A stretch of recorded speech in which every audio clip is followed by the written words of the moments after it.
వర్షాకాలంలో సీజనల్ వ్యాధులు ప్రబలకుండా వారానికి ఒక రోజు ఇంటి పరిసరాల్లో నిల్వ ఉన్న నీటిని శుభ్రం చేసుకోవాలని ఎన్టీఆర్ జిల్లా కలెక్టర్ సృజన ప్రజలకు విజ్ఞప్తి చేశారు.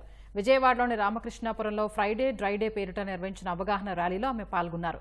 మున్సిపల్, రెవెన్యూ, ఆరోగ్య శాఖ ఆధ్వర్యంలో ర్యాలీ నిర్వహించారు. డెంగ్యూ, మలేరియా వంటి రోగాల బారిన పడకుండా ప్రజలకు అవగాహన కల్పించడమే ర్యాలీ ఉద్దేశ్యమన్నారు.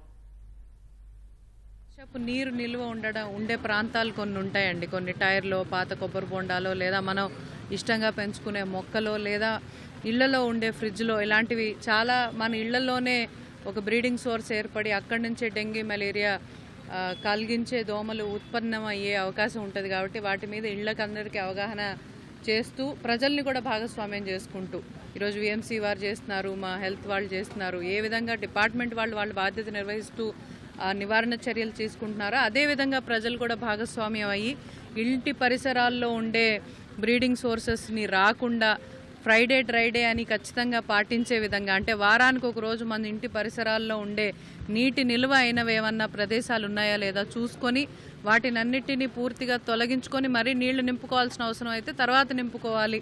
ఒకవేళ పొరపాటున అక్కడ ఏమన్నా బ్రీడింగ్ సోర్స్ ఉన్నా కానీ అది పోతుంది. ఓ 10 రోజులు కదిలించకుండా ఉంటేనే బ్రీడింగ్ సోర్స్ అనేది వస్తుంది అనే విషయాన్ని అవగాహన కల్పించడం కోసం మేము ఈ రోజు నుంచి కూడా వచ్చే 2-3 మాసాల పాటు ఈ అవగాహన ర్యాలీలు అవి చేయాలని అనుకున్నామండి.